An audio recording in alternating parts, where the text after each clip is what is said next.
रालोआ सरकारची 11 वर्ष गरीब कल्याणाला समर्पित, लोकांना गरिबीच्या विळख्यातून बाहेर काढण्यासह सक्षमीकरण आणि समावेशनासाठी अभूतपूर्व पावलं उचलल्याचं पंतप्रधानांचं प्रतिपादन.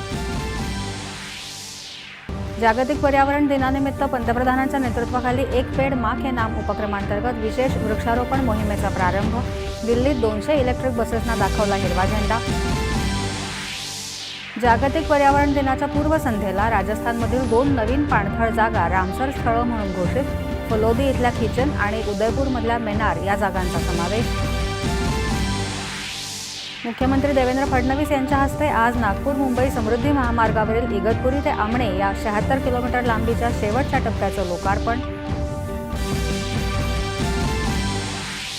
2026 ते 28 या कालावधीसाठी भारताची संयुक्त राष्ट्रांच्या आर्थिक आणि सामाजिक परिषदेवर निवड. भारतावर विश्वास दाखवल्याबद्दल एस जयशंकर यांनी सदस्य राष्ट्रांचे मानले आभार. आरसीबी संघाच्या विजयोत्सव दुर्घटनेला कर्नाटक सरकार जबाबदार असल्याचा भाजपाचा आरोप. तर या प्रकरणी विरोधकांनी राजकारण करू नये, कर्नाटकच्या उपमुख्यमंत्र्यांची प्रतिक्रिया. रशियाचे अध्यक्ष पुतिन आणि अमेरिकेचे राष्ट्राध्यक्ष ट्रम्प यांच्यात चर्चा.